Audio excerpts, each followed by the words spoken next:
Faly miarabantsika tsirairay avy indray amin'ity alakamisy maraina fa 10 volana janoary ity. Faly miarabanao, faly mandrainao isa-tokantrano, mandray ny ten'Andriamanitra ary mirary soa indrindra ho antsika tsirairay avy alohan'ny tirantsika ny amofinainan'io dia hivavaka isika. Ry Tompo Andriamanitra io mbola misaotra anao izay fa mbola menao izao fotoana izao indray ahafahany mandinika ny teninao.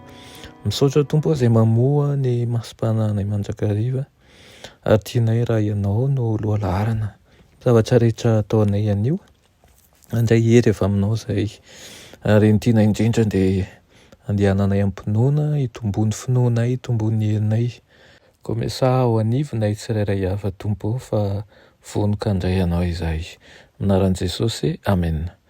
Lohatenin'ny mofinainantsika androany dia manao hoe miatomboka ao an-tokantrano ny tena ezaka misionera marina.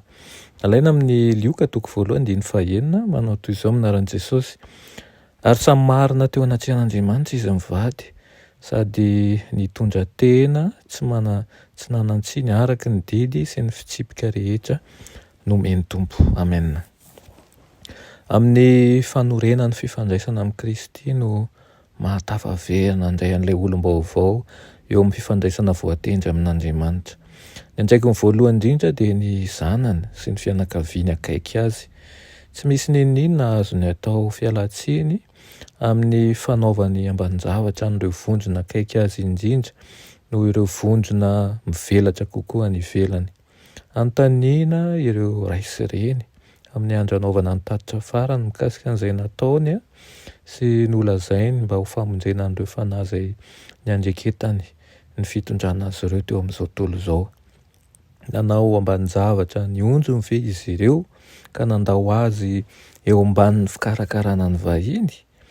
Ny asa soa lehibe natao ho an'ny hafa dia tsy hanafoana velively ny tsosa izay anan'Andriamanitra aminao dia nikarakaranao an'ireo zanakao ireo. Ny fahatomombonan'ny ara-panahin'ny ankohonanao izany dia tena zava-dehibe voalohany indrindra. Nankinina amin'ireny ny asa lehibe indrindra izay nomenany zanak'olombelona eo amin'ny fanazarana sy famolavolana araka ny tokony ho izy ny sainy zanany. Na oviana no andraisanao ny andraikitra izay napetraka taminao dia ho tahin'Andriamanitra ianao ary reny ny fivavakao. Maro tokoa ireo mandeha manao asa misionera ny ivelany kanefa ny ankohonany tavela dia tsy mahazo ny fikarakarana ara-panahy sahaza azy ka tratry ny fahavoazana vokatry ny tsirambina. Ny asa misionera voalohany indrindra dia ny fahitana fa tonga eo anivon'ny tokantrano ny fitiavana sy ny fahazavana ary ihany koa ny fahasambarana. Aoka isika tsy hikatsaka fahalalana honiny lehibe na koa asa misionera atao raha tsy efa totosantsika aloha izany ny adidy ao an-tokantranontsika ao. Ilaintsika ny saintsaina isa maraina hoe inona ny asa azoko atao an'io, inona ny teny mamy azoko lazaina an'io atao amin'ireto ankohonako reto, dia ny teny mamy ao an-tokantrano dia tara-masoandro feno fitahiana. Mila an'izany ny raim-pianakaviana, mila an'izany ny renim-pianakaviana, mila an'izany ny ankizy. Tokony ho faniriany fo tsirairay avy arak'izay tratrany ny hanao paradisa mihitsy aza eto an-tany ny ao an-tokantranony.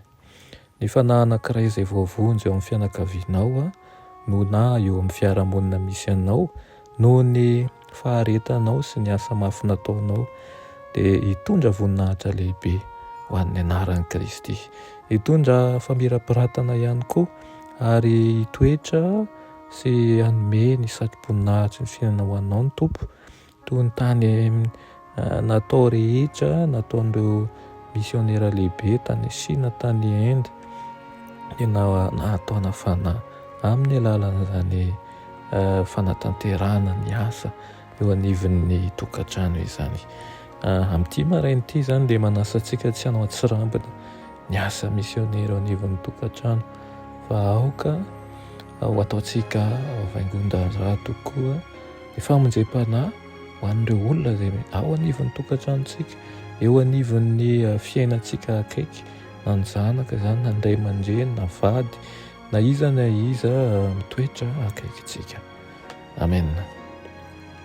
Iray masina tsara indrindra mbola misaotra anao ny amin'izany teninao izany. Misaotra Tompo na mavelatra ny fomba fijerinay ihany koa fa tsy tokony ianao atsirambana an'ireo izay akaiky anay indrindra izahay. Ampianaro izahay takatra ny tianao ambara. Ampianaro ihany koa ilefitra eo ambany fitarihanao. Ampianaro anam-pitiavana ary atsapy izany ho zaraina amin'ny hafa. Amin'ny anaran'i Jesosy. Amen.